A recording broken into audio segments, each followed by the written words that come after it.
Hi guys, welcome to my vlogs. ఇంకా final trip, fourth trip Vijayawada. మేము ఫైనల్గా అయితే విజయవాడ అయితే చేరుకున్నామండి.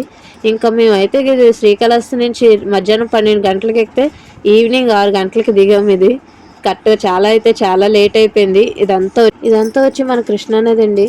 చాలా వరకు డౌన్లో ఉన్నది, వాటర్ అయితే లేదు. ఇంకా ఇక్కడ నుంచి మేము రైల్వే స్టేషన్లో దిగినాక కొండకి డైరెక్ట్గా ట్రావెల్ అయిపోవాలి. ఇంకా అక్కడికి వెళ్ళినాక ఫ్రెష్ అప్ అయిపోయి అప్పుడు కొండపైకి ట్రావెల్ అవుతాం. రైల్వే స్టేషన్లో అయితే దిగిపోయాం. ఇక్కడ నుంచి ఆటో కట్టించుకొని కొండ దగ్గరికి అయితే వచ్చేసామండి. నైట్ టైం మన కృష్ణానది చూడండి ఎంత ముద్దుగా కనిపిస్తుందో. ఇక్కడ అయితే కనుక మేము ఫ్రెష్ అప్ అయితే అయిపోయాము, పిల్లలతో శుద్ధ మొత్తం అందరూ. ఇంకా కొండ మీదకి వెళ్దామని బస్సు అయితే ఎక్కేసామండి. కొంచెం ప్రశాంతంగా ఉంది నైట్ టైం కనుక. ఇంకా మెయిన్ ఎంట్రన్స్ కొండ మీదకి వెళ్ళడానికి ఇది చూసారు కదా. ఈ టర్నింగ్లో చాలా మంది వరకు ఎవరికైనా సరే కడుపు తిప్పడం గట్రా చేస్తుంది. అలాంటి టైంలోని ఒక నిమ్మకాయ క్యారీ చేసుకుంటే చాలా బెటర్ అండి. నాకైతే ముందే పడదు ఈ టర్నింగ్లు, నేను అందుకనేసి ఒక నిమ్మకాయ అనేది ముందుగానే క్యారీ చేసుకున్నాను. ఇంక అక్కడ దిగినాక లాన్కి ఫోన్ అట్టుకొని వెళ్ళడానికి ఏదో ఒకలా ట్రై చేయాలి. మరి మీకు కూడా అమ్మవారిని అయితే చూపించాలి కనుక ఇంక నేనైతే ఇక్కడ దిగడం అనేది జరిగిపోయింది. ఇంక లాన్కి కూడా మేము వెళ్ళాము. చూసారు కదా మన విజయవాడ దుర్గమ్మ తల్లి. ఇంక ఈ వీడియో వచ్చి ఎవరికి కనిపించకుండా తీసానండి, అందుకే ఎలాగుంది. జస్ట్ ఈ పరంగా చూపించాను మీకోసం. చాలా కష్టపడాను ఈ వీడియో తీయడానికి అయితేని.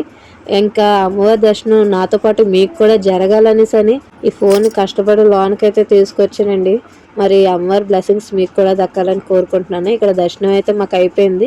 ఇంకా ఇక్కడి నుంచి బయటకు వచ్చేసి మరొక్కసారి విజయవాడ లొకేషన్ కూడా మొత్తం అంతా చూసేద్దాం కదా అనేసి విజయవాడ లొకేషన్ కూడా తీసాను. ఇంకొచ్చి ఓంకారం కూడా నైట్ టైం చూస్తే చాలా బాగుంటుందండి, మార్నింగ్ కన్నాని. చూడండి విజయవాడ లొకేషన్ ఎంత బాగుందో, ఆ కృష్ణమ్మ తల్లి. ఇంక ఈ లొకేషన్ చుట్టూరే లొకేషన్ అయితే ఎవరికి నచ్చకుండా ఉంటుందండి. ఇంకైతే కనుక ఇక్కడ మాకు లొకేషన్ అంతా అయిపోయింది. ఇంకా ప్రసాదాలు తీసుకొని మేము బస్ స్టాండ్కి అయితే ట్రావెల్ అయిపోయాము. ఇంకా మా ఊళ్ళందరికీ ఇంకా బస్ స్టాండ్లోనే ఇంకా క్యాంటీన్లో టిఫిన్ అయితే ఇప్పించేసాము. ఇంక వీళ్ళు టిఫిన్ చేసినాక బస్ అయితే లైన్లో ఉంది ఆల్రెడీ. ఇంకా మా వైజాగ్ మళ్ళీ రిటర్న్ వెళ్ళిపోయి అక్కడ నుంచి సింహాచలం వెళ్ళాలి. ఇంక మా పిల్లలు వాళ్ళు అయితే బాగా టైర్డ్ అయిపోయారండి ఈ ట్రావెల్లోని.